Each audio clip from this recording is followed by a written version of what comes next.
مگر مجھے ان سے محبت.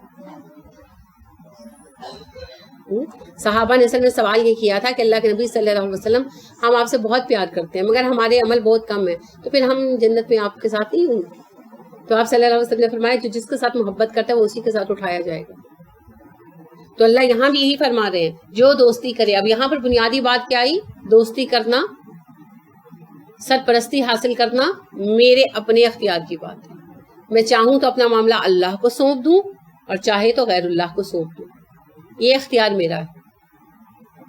ٹھیک ہے, تو جو دوستی کرتا ہے اللہ سے اور اس کے رسول سے اور مومنوں سے, فَإِنَّا, تو بے شک, حزب اللہ, اللہ کا گروہ, ہم الغالبون, تو وہی ہے جو غالب ہوگا. اب یہ دیکھیے الغالبون کیا ہے, اس میں معادفہ اور اس سے پہلے ہم آیا ہے. جب یہ آتا ہے نا تو یہ آتا ہے وہی لوگ, اونلی دوز پیپل, اس کے معنوں میں آتا ہے. شدت اظہار وضاحت کے لیے کہ اونلی دوز, صرف وہ لوگ. کلیئرٹی آتی ہے یہاں پر, شدت سے بھی زیادہ نا کلیئرٹی آتی ہے. فَإِنَّا حِزْبَ اللَّهِ هُمُ الْغَالِبُونَ, تو پھر یاد رکھو غالب اللہ کے گروہ نے ہی آنا ہے. تو اگر تم دوستوں میں شامل ہو جاؤ گے تو کیا ہوگا؟ غالب آ جاؤ گے. تم خود کمزور ہو تو کیا ہوا؟ گروہ غالب آئے گا تو غالب آ جاؤ گے نا. وہ کہتے ہیں نا موئے سیاں بے کوتوال ڈر موہے کاہے کا, کہ میرے جو محبوب ہے وہ کوتوال بن گیا تو اب مجھے کسی سے ڈر نہیں لگتا. سیاہ کرو سفید کرو, بالکل. تو میں غالب نہیں آ سکتی تو کیا ہوا؟ میرا گروہ تو غالب آ سکتا ہے, جماعت تو غالب آ سکتی ہے. تو اس جماعت کے ساتھ رہو جس نے فائنلی کامیاب ہونا ہے, پھر ہم بھی کامیاب ہو جائیں گے. محدود درجہ ملے گا, کامیابوں کی فہرست میں تو ہوں گے نا. تو لہٰذا ہم الغالبون کون ہیں؟ حزب اللہ. حزب اللہ ہوتا ہے, یہ جو ہے نا فا نے ان کو جو ہے زیر دی ہے, ان کو جو ہے نا چینج کیا ہے, زبر دی ہے, سوری, انا نے. اللہ رب, یہ ابھی آپ نے قوانین پڑھے نہیں, آپ پڑھیں گے انشاءاللہ, جو نسب دینے والے ہیں نا اسم کو. کچھ الفاظ ہیں جو مضارع کو نسب دیتے ہیں, تو کچھ حروف ایسے ہیں جو اسم کو بھی نسب دیتے ہیں. اور یہ جو حزب اللہ ہے ویسے بھی یہ مرکب اضافی ہے, اس میں ایک یہ بھی پائی جاتی. اضافت میں نے بتایا تھا نا تعلق, تو حزب اللہ کیا ہے؟ اللہ کا گروہ, تو یہ کیا ہے؟ مرکب اضافی. اللہ کا گروہ غالب آنا ہے جو اللہ کے ساتھ دوستی لگا لے گا, اللہ کے نبی کے ساتھ لگا لے گا اور مومنوں کے ساتھ لگا لے گا, فائنلی وہ جیت جائے گا.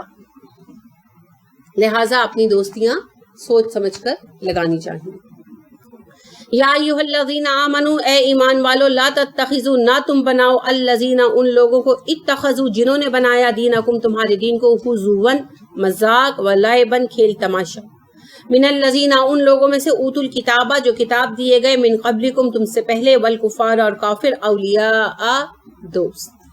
اے ایمان والو, اہل کتاب میں سے, جو تم سے پہلے اہل کتاب ہیں ان میں سے اور کافروں میں سے, ان لوگوں کو اپنا دوست بالکل مت بنایا کرو جو تمہارے دین کا مذاق اڑائیں اور اسے کھیل تماشا بنا لے.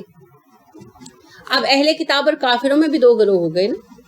ایک گروہ وہ ہے جو آپ کے ساتھ رواداری برتتا ہے, دین کا مذاق نہیں اڑاتا, آپ کے دین کا احترام کرتا ہے, ان کے ساتھ اب زیادہ قریبی تعلقات بھی بنا سکتے ہیں, ٹھیک ہے نا, اچھی دوستی رکھ سکتے ہیں. اب ایک گروہ ان کا وہ ہے جو آپ کے دین کا مذاق اڑاتا ہے, ٹھٹھا اڑاتا ہے, دین کے خلاف کام کرتا ہے, تو پھر ان کے ساتھ رواداری کے نام پر یارانے لگانے کی اجازت نہیں. ان سے ساتھ بس اتنی ہی رواداری ہوگی کہ ان کے خلاف کام, یعنی ان کے خلاف پرسنل لیول پر کام نہیں ہوگا, ان کے کام کے خلاف تو کام ہوگا, لیکن جیسے رسول اکرم صلی اللہ علیہ وسلم نے, صحابہ کرام رضی اللہ عنہم نے ذاتی انتقام نہیں لیے, بدلے نہیں لیے, ہم بھی نہیں لیں گے. وہ گالیاں دیں گے, ہم نہیں دیں گے, ان کے ساتھ اچھا رویہ رکھیں گے, لیکن ہم ان کو سپیئر کر کے سر پہ نہیں اٹھا لیں گے. دین کا مذاق اڑانے والے ہم بھی ان سے کولڈ شولڈر رکھیں گے, ہم بھی ان سے دور رہیں گے. سادہ سی بات ہے, آپ فرض کریں کہ آپ کے 2 چچا ہیں اور ان کے بچے ہیں. اب ایک چچا کے بچے جو ہیں وہ آپ کے ساتھ نارمل رہتے ہیں, آپ سر پہ نہیں بٹھاتے تو آپ کا مذاق بھی نہیں اڑاتے. اور ایک چچا کے بچے آپ کے ماں باپ کا آپ کا مذاق اڑاتے رہتے ہیں, تمہاری امی تو دیہات کی ہیں, یوں ہے وہ ہے, جو بھی مسئلہ ہے, مذاق اڑاتے ہیں, ٹھٹھا کرتے ہیں. آپ کس کے ساتھ تعلقات بہتر رکھیں گے اور کس کے ساتھ محدود رکھیں گے؟ بالکل, جو لوگ آپ کا احترام نہیں کرتے, آپ کو سر پہ نہیں بٹھاتے لیکن مذاق بھی نہیں اڑاتے, خاموش رہتے ہیں, تو ان لوگوں کے ساتھ آپ تعلقات نسبتاً قریبی رکھیں گے. اور جو آپ کے بڑوں کا مذاق اڑاتے ہیں ان کے ساتھ آپ اپنے تعلقات محدود کر دیں گے. آپ بدتمیزی نہیں کریں گے پلٹ کر, سر نہیں پھاڑیں گے, لیکن تعلقات محدود کرتے ہیں. حالانکہ ویسے یہ میں کہہ رہی ہوں, اگر کوئی ماں باپ کا مذاق اڑائے تو سارے پھٹتے ہیں, ہے نا. تو کیا ہمیں اپنے اللہ سے اور اپنے رسول سے اتنی بھی محبت نہیں جتنی والدین سے؟ اصل محبت اللہ اور رسول کی ہونی چاہیے, باقی ساری محبتیں فانی, مٹ جانے والی. اللہ اور رسول کی محبت اس لائق ہے کہ اس کی بنا پر ہم اپنے تعلقات کا فیصلہ کریں.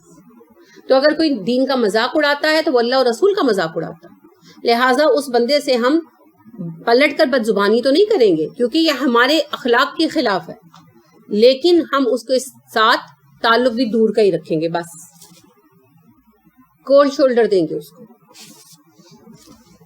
وَاتَّقُوا اللَّهَ, اللہ سے ڈرو, ان کنتم مؤمنین, اگر تم ایمان والے ہو. تم اللہ سے ڈرو اگر ایمان والے. کیا مطلب ہے کہ اگر تم ان لوگوں سے دوستی اور یارانے نبھاؤ گے تو پھر اللہ تم سے ناراض ہو جائے گا. یاد رکھیں اس بات کو کہ یہود کے ساتھ برسوں کے تعلقات تھے انصار کے. اب یہود نے جب اسلام کے خلاف فتنہ پیدا کیا تو انصار جو ہیں ان سے پیچھے ہو گئے کچھ, اور کچھ جو ہیں وہ ان سے ملتے جلتے رہے. یعنی ان کے قریبی تعلقات ہیں نا, بہت قریبی, گھروں کا آنا جانا, رشتے داریاں تک بنا رکھی تھی انہوں نے, جیسے منہ بولے بھائی وغیرہ بنے ہوئے تھے. تو وہ آنا جانا ملنا ملانا رکھا. اب اللہ رب کریم نے اس معاملے میں احکامات واضح کرنے شروع کر دیے, کیونکہ اب وہ وقت قریب آنے والا تھا جب ان کے ساتھ قطع تعلقی بھی ہو جانی تھی, یہ واضح ہو جانے. تو اب اللہ رب کریم نے واضح کرنا شروع کر دیا احکامات کو کہ ان لوگوں کے ساتھ دوستیاں مت رکھو. اگر ایسے ہیں کہ تمہارے دین کا احترام کرتے ہیں تو چلو ٹھیک ہے, تم دوستی نبھاتے رہو دنیاوی اعتبار کی, لیکن اگر وہ تمہارے دین کا مذاق اڑاتے ہیں تو وہ تمہارے دنیاوی دوست بھی نہیں ہو سکتے. ان کے ساتھ صرف دشمنی مت رکھو, دوستی کا کوئی سوال نہیں. وَإِذَا, اور جب نادیتم, پکارتے ہو تم, الی الصلاۃ, نماز کی طرف, اتخذوها, وہ بنا لیتے ہیں اس کو, ہزوا, مذاق, ولعبا, کھیل. جب تم اذان دیتے ہو نماز کے لیے, پکارتے ہو, تو یہ اسے ہنسی کھیل بنا لیتے ہیں. کیسے؟ نقلیں اتارتے تھے. اس چیز کا ایکسپیرینس تو خود بڑے صغیر کے لوگوں کو ہے.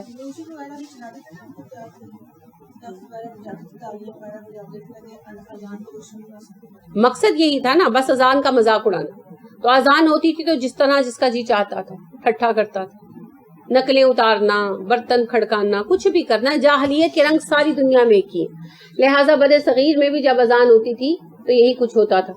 ہندو گھروں میں, سکھ گھروں میں. قدرت اللہ صاحب شہاب نامہ میں لکھتے ہیں کہ جب جموں میں پلیگ پھیلا تو ان کے والد نے بیوی بچوں کو گاؤں بھیج دیا پیچھے, جہاں کے وہ رہنے والے تھے. تو سکھ اکثریت کا گاؤں تھا, تو کہتے ہیں وہاں پر ایک ہی مسجد تھی, اس میں جب اذان ہوتی تو سکھ عورتیں برتن بجانے لگتی. تو وہاں پر ایک ٹرم یہ چلتی تھی گاؤں میں کہ یہ عورتیں بانگی جاتی ہیں, بانگ کہتے تھے نا اذان کو, بانگی جاتی ہیں تو پھر جو ہے نا انفرٹائل ہو جاتی ہیں, بانج ہو جاتی ہیں, اولاد پیدا نہیں کر سکتی. اذان ان کے کانوں میں پڑے گی تو وہ پھر جب اذان ہوتی تو وہ شور شرابہ شروع کر دیتی, تھالیاں بجانے لگتی, پلیٹیں بجانے لگتی وغیرہ, پتیلیاں بجانے لگتی. تو دیکھیں جہالت کے رنگ ہمیشہ ایک جیسے رہتے ہیں, جہالت ہے. تو اللہ نے فرمایا ان لوگوں کا لیول یہ ہے. یہاں پہ پتہ بنیادی طور پر بتایا کیا جا رہا ہے, اذان کو کیا فرق پڑے گا, اذان کو تو کوئی فرق نہیں پڑے گا. اللہ فرمائے تم ان سے دوستی رکھو گے, ان سے دوستیاں رکھو گے, ان کا لیول یہ ہے. کوئی کیلیبر بھی تو ہوتا ہے نا دوستی کا, کہ آپ ہر کسی سے دوستی کر لیتے ہیں. آپ کے گھر کام والی آتی ہے, آپ اس کا خیال رکھتے ہیں, اس سے شفقت سے پیش آتے ہیں, مگر اس کو سہیلی نہیں بنا سکتے کیونکہ آپ اس کے کیلیبر کا فرق ہے. آپ ایک پڑھی لکھی مہذب عورت ہے, اس کا وہ مذاق ہی نہیں ہے جو آپ کا ہے.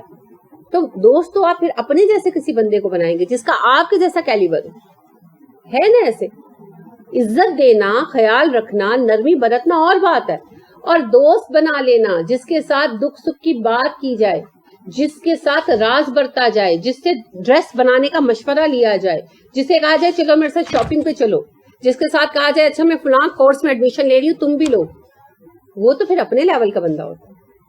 اور لیول سے مراد پیسہ نہیں ہے، دماغ کا لیول، کیلیبر، مینٹل لیول. تو ہر انسان کا ایک کیلیبر ہوتا ہے، وہ اسی کیلیبر سے ملتا ہے لوگوں سے، ہے نا. تو اللہ فرما رہے ان کا کیلیبر تو یہ ہے، ان میں تو اتنی عقل نہیں ہے کہ اللہ کا نام پکارا جاتا ہے اور یہ مذاق اڑاتے ہیں اور باجے بجاتے ہیں اور دفیں پیٹتے ہیں، تو کیا اس سے اللہ کا کام رک جائے گا؟ ان کو اتنی تو سینس نہیں ہے. تمہاری وجہ سے ہی اذان کا احترام کر لیں، اتنی تو عقل نہیں ہے. تو ایسے لوگوں کے ساتھ دوستیاں رکھو گے، اتنے چھوٹے ذہن کے لوگوں کے ساتھ. ذالک بانہم، ان کا یہ رویہ اس لیے ہے، قوم، یہ گروہ ہیں، لا یعقلون، جنہیں عقل ہی نہیں ہے. یہ ایک بے وقوف بے عقل لوگوں کا گروہ ہے، اس لیے ان کا رویہ یہ ہے. وہی بات، ان کا مینٹل لیول کوئی نہیں ہے. مخالفت کے بھی آداب ہوتے ہیں، مخالفت کے بھی آداب ہوتے ہیں. اگر میری آپ سے لڑائی ہوئی اور میں نے آپ کو گالیاں دینی شروع کر دی تو نقصان آپ کا تھوڑی ہوا، وہ تو میرا ہوا. لوگ کہیں گے اچھا اس کا اصل کیلیبر یہ ہے، یہ اس کی اصلیت سامنے آ گئی. مخالفت کے بھی آداب ہوتے ہیں. اپنے لیول سے گر جانا، اپنے آپ کو گرایا کہ دوسرے کو گرایا، اپنے آپ کو گڑے میں گرایا، اپنا لیول چھوڑا، اپنی جگہ چھوڑی. دوسرا تو وہیں کھڑا تھا، وہ تو پہلے ہی پستی میں تھا. یعنی ایک مسٹر اے مسٹر بی کو گالیاں دینے لگے. مسٹر اے جو ہیں وہ ایک دکاندار، مسٹر بی جو ہیں وہ ایک لیکچرر ہے. مسٹر اے کو کسی بات پر غصہ آ گیا، مسٹر بی پر وہ انہیں گالیاں دینے لگے. اب مسٹر بی غصے کی شدت میں خود بھی گالیوں کو جواب میں گالیاں دینے لگے. مسٹر اے تو پہلے ہی زمین پہ کھڑے تھے، مسٹر بی کھڑے تھے ایک بڑے اونچے پلیٹ فارم پہ، ایک مینار پہ. انہوں نے وہاں سے چھلانگ لگائی اور زمین پر اتر آئے. تو نقصان کس کا ہوا؟ مسٹر بی کا ہوا. مسٹر اے تو پہلے ہی وہیں تھے جہاں ہیں، ہے نا. تو جب بے وقوفوں سے دوستی ہوتی ہے تو یہی ہوتا.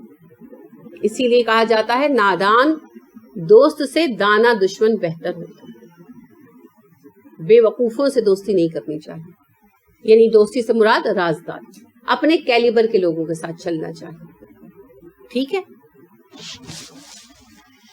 کل کہہ دیجئے یا اہل الکتابی، اے اہل کتاب، حل کیا، تنقمون تم ناراض ہوئے ہو، منا ہم سے، الا مگر، ان کے آمنا ہم ایمان لائے، باللہ اللہ پر، وما انزل الینا اور اس پر جو ہم پر اتارا گیا، وما انزل من قبل اور اس پر جو ہم سے پہلے اتارا گیا، وانا اور بے شک اکثرکم تم میں سے اکثریت فاسقون فاسقوں کی ہے.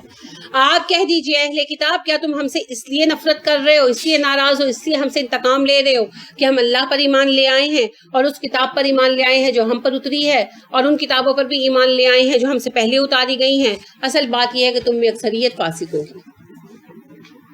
یعنی تم ہم سے دشمنی کیوں کر رہے ہو؟ اس لیے کہ ہم ایمان لے آئے ہیں.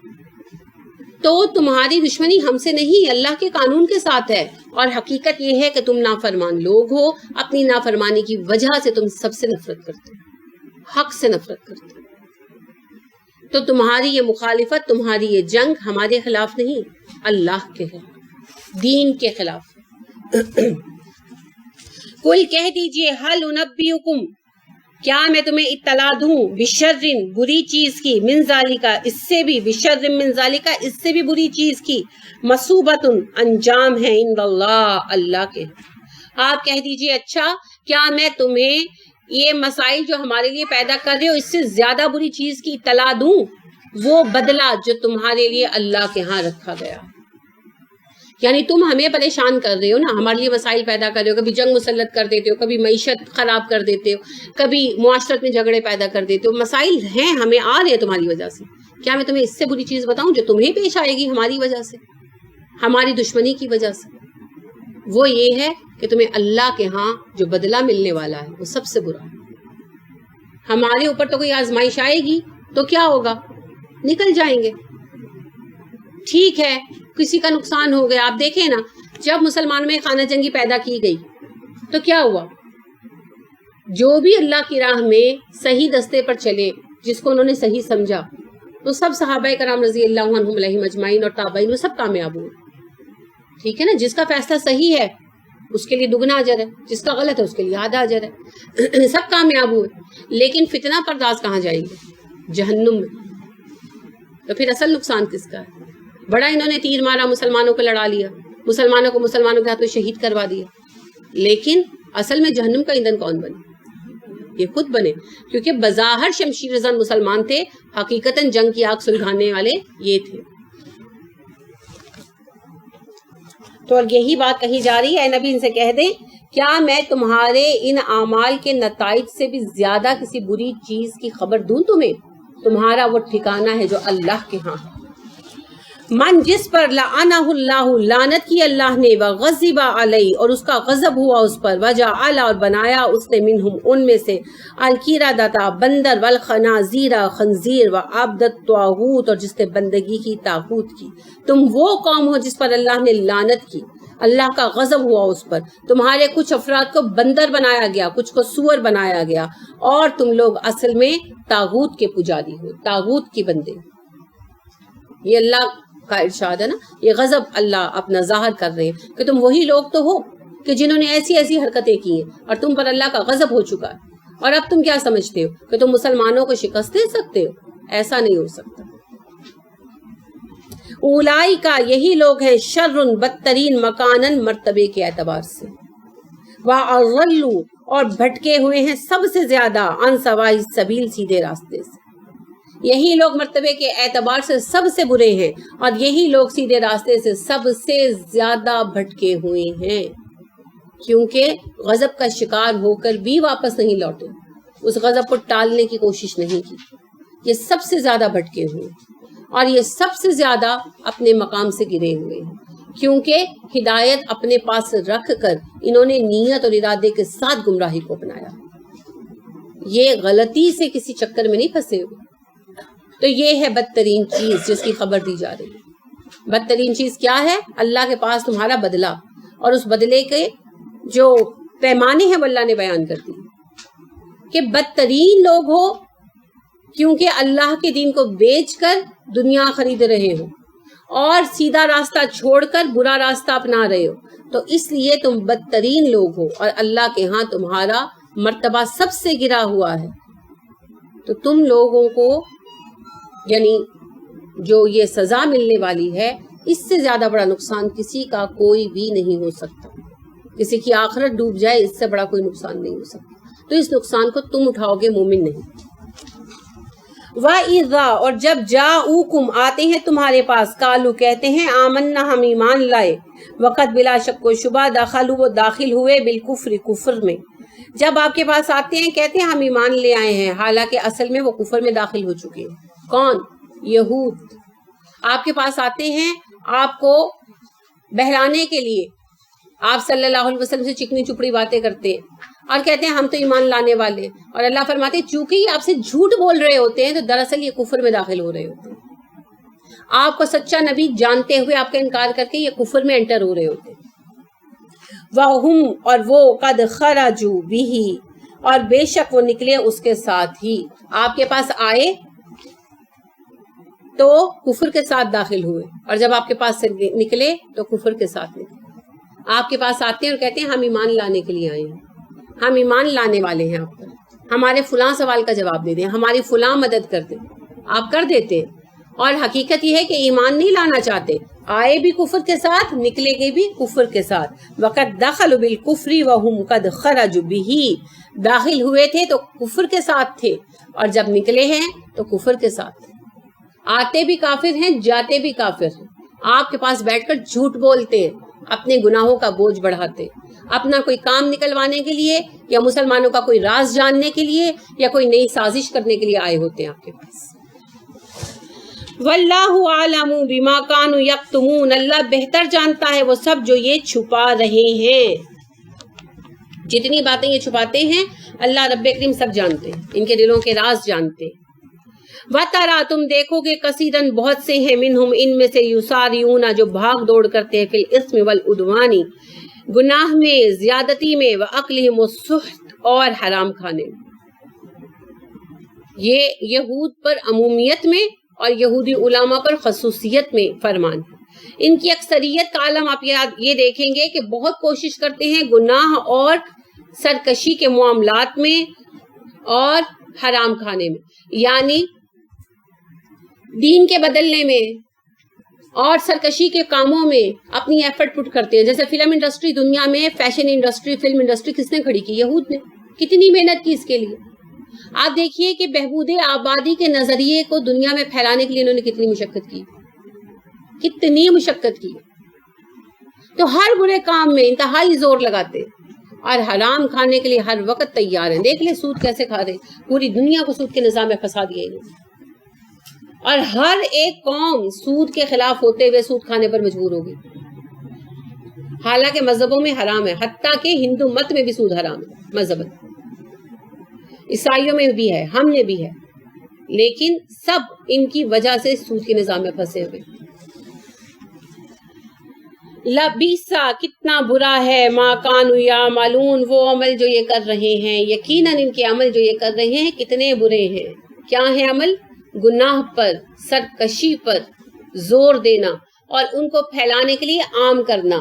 میں فلم دیکھتے جا رہا ہوں تو بھی چل، کوئی بات نہیں، ایک دفعہ چل، کچھ نہیں ہوتا.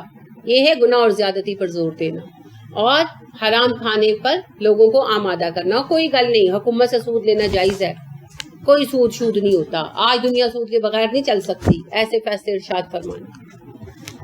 لولا کیوں نہیں، ینہاہم روکتے ان کو، الربانیون ان کے ربانی یعنی نیک بندے، اللہ والے، زاہد، والاحبار علماء، عن قولہم الاسم گناہ کی باتوں سے، واکلہم السحت اور حرام کھانے سے. آخر یہودی عوام کو ان کے زاہد لوگ اور ان کے علماء گناہ کی باتوں سے اور حرام کھانے سے روکتے کیوں نہیں ہیں؟ کیوں نہیں روکتے؟ دین کا یہ رنگ انہوں نے تو بنایا ہے، ہمارے عالم کیوں نہیں روکتے؟ سب کو پتا ہے ٹی وی گناہ کی بات ہے، سب کو پتا ہے سود حرام ہے، سب کو پتا ہے بے پردگی بے حیائی گناہ ہے، کیوں نہیں روکتے؟ کیسے روکیں؟ بے پردہ اینکر کے ساتھ بیٹھ کر تو ٹی وی شو چلا رہے ہوتے، کس منہ سے کہیں کہ پردہ کرو؟ میوزیکل انسٹرومنٹ ان کے پاس پڑے ہوتے ہیں، وہ ساتھ بیٹھے ہوتے ہیں، کس منہ سے کہیں موسیقی حرام؟ یعنی عوام کا بگاڑ کیوں ہوا؟ علماء کی بددیانتی کی وجہ سے. تو یہ علماء پھر بددیانت ہیں.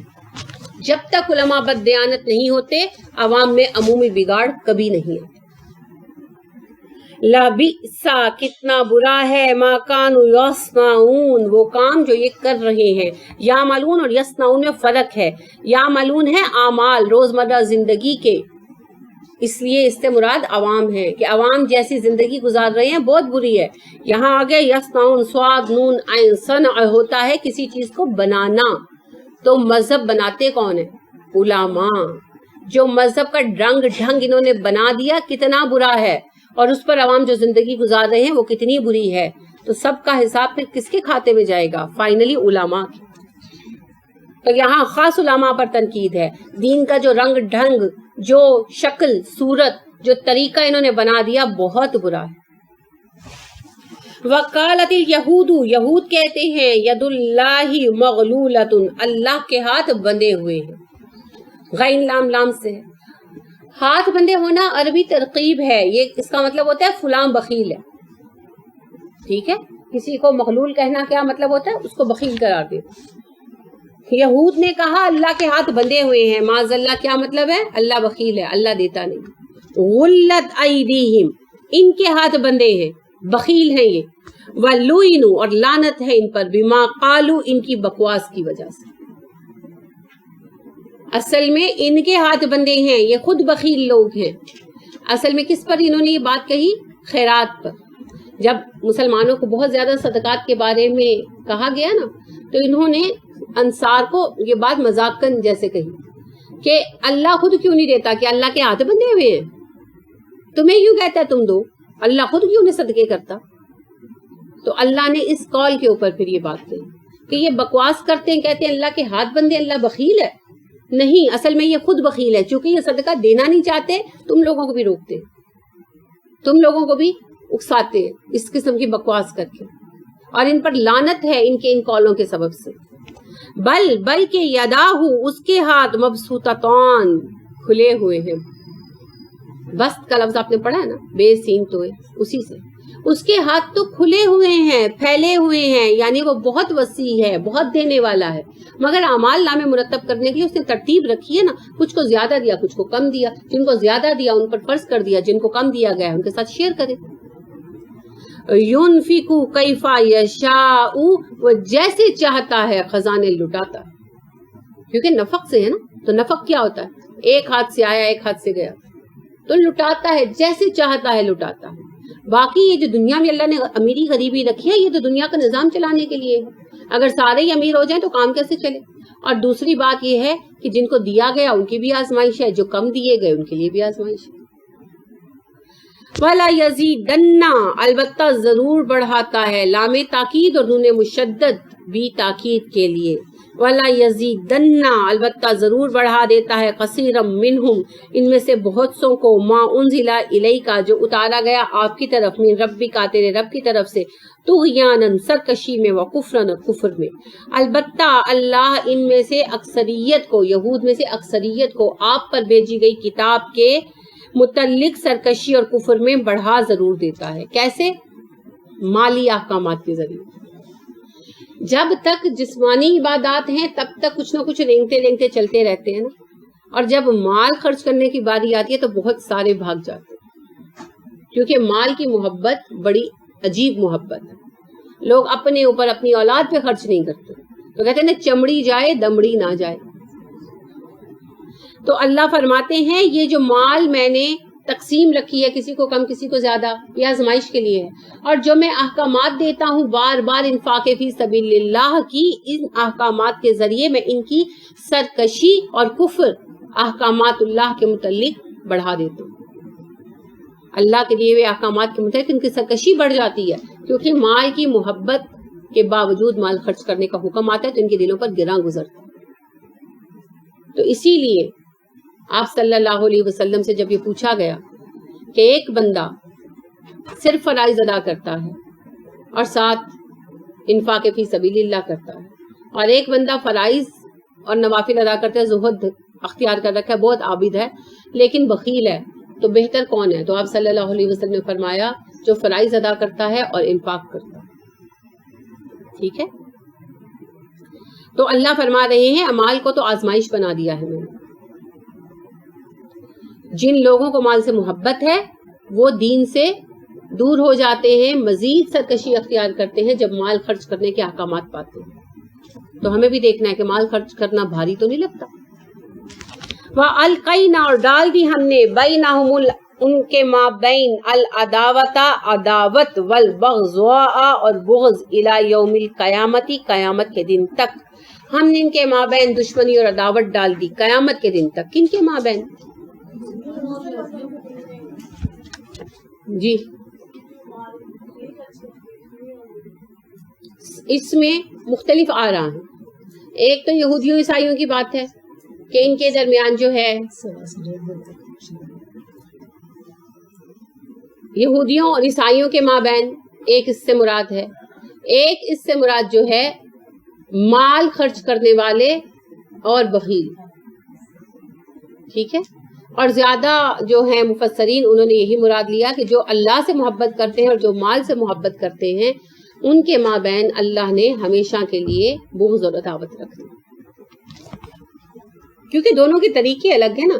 ایک پیسے کا بندہ ہے، رسول اکرم صلی اللہ علیہ وسلم کا ہلاک ہو درہم و دینار کا بندہ، قمیصہ اور خمیصہ کا بندہ، یہ کپڑوں کے نام ہے، قیمتی کپڑے تھے. آپ صلی اللہ علیہ وسلم نے فرمایا ہلاک ہو درہم و دینار کا بندہ، ہلاک ہو قمیصہ و خمیصہ کا بندہ.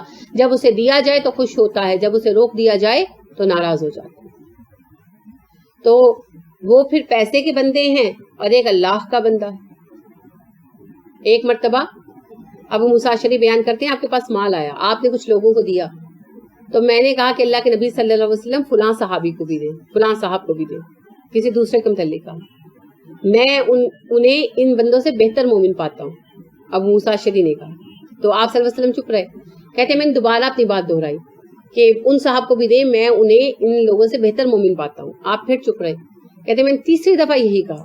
تو آپ کچھ دیر چپ رہے، پھر آپ نے کہا اللہ کی قسم میں دیکھتا ہوں کہ تم میں سے کوئی ایمان میں دوسرے سے بہت بہتر ہوتا ہے اور تقویٰ میں دوسرے سے بہت آگے ہوتا ہے، مگر میں مال اس لیے دیتا ہوں دوسرے بندے کو زیادہ کہ اس کے دل کو اطمینان ہو جائے یا اس کے ایمان کو تقویت ملے، کہ یعنی اس کی ایمان کی کمزوری دیکھ رہا ہوتا ہوں کہ پیسہ نہ ملنے کی وجہ سے سلپ ہو جائے گا، یا وہ جو ہے آس لگائے بیٹھا ہوتا ہے اور اس کا ایمان کمزور ہوتا ہے، تو میں اس کو دیتا ہوں، اور جو زیادہ متقی ہے زیادہ دیندار ہے میں اسے سم ٹائم چھوڑ دیتا ہوں۔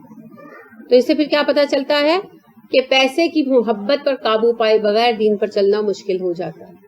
اور ایک بات یہ بھی سمجھ میں آتی ہے کہ امیر کو فیصلے بلیغ حکمت کے ساتھ کرنے ہوتے ہیں، ہر وقت انصاف نہیں، بعض اوقات حکمت سے کام لینا پڑتا ہے، ٹھیک ہے، کیونکہ امیر نے پوری جماعت کو لے کر چلنا ہے، ایک بندے کو لے کر نہیں چلنا۔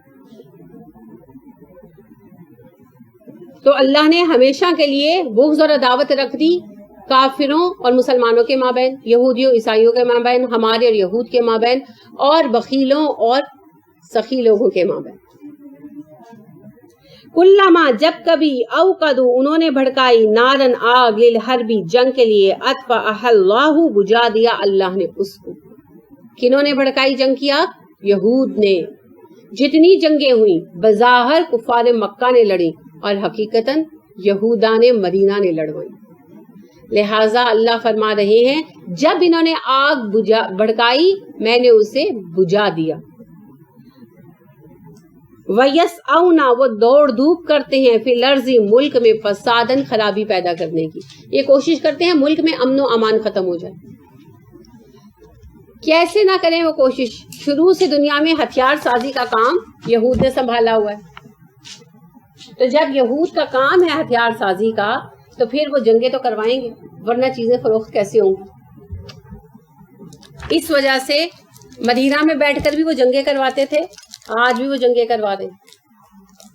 واللہ لا يحب المفسدین، اللہ فسادیوں کو پسند نہیں کرتا۔ کہ یہود کے لیے ایک تو ویسے اللہ ناراض ہے نا کہ اللہ نے کہا ان پر غضب ہوا، لعنت ہوئی، باقی رہی صحیح کسر کیسے پوری کرتے ہیں؟ فساد برپا کرتے ہیں۔ اللہ رب کریم فساد کو ختم کرتے ہیں، امن و امان لاتے ہیں، اور یہ پھر فساد برپا کرتے ہیں، اور اپنے فساد برپا کرنے کی فطرت کے باعث بھی یہ لوگ اللہ سے دور ہو گئے، اللہ نے انہیں دھتکار دیا۔ تو اللہ رب کریم ہمیں ان علتوں سے محفوظ رکھے۔ میں نے آپ سے آغاز میں عرض کیا تھا کہ مائدہ میں خاص طور پر زیر بحث آ رہے ہیں وہ عنوانات جن کی بنا پر یہود معزول ہو گئے، ہمیں ان سے بچنا ہے۔ تو فساد فی الارض کو کیا کہتے ہیں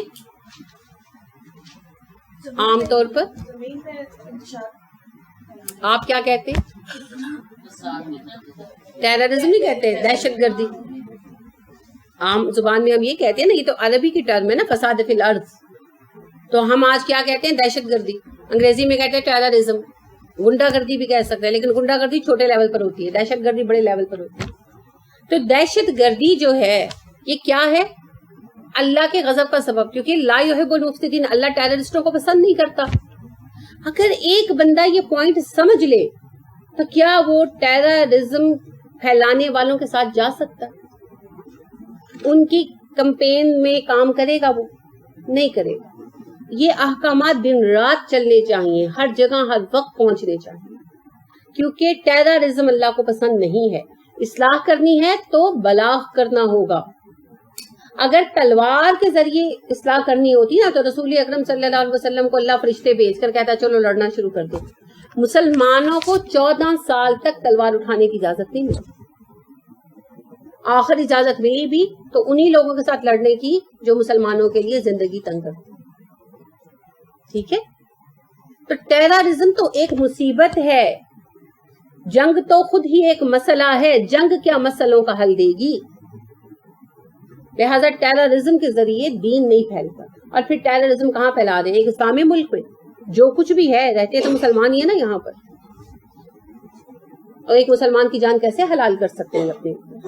لہٰذا یہ سب جو ہے نا کیموفلاج ہے، چھپنے کے طریقے ہیں، باقی سب بکاؤ لوگ ہیں اور بکاؤ طریقوں سے کام کر رہے ہیں۔ جو بیچ میں جا کر سادے مسلمان شامل ہو جاتے ہیں وہ بیچارے ٹریپ ہو جاتے ہیں، ان کی برین واشنگ کرنے۔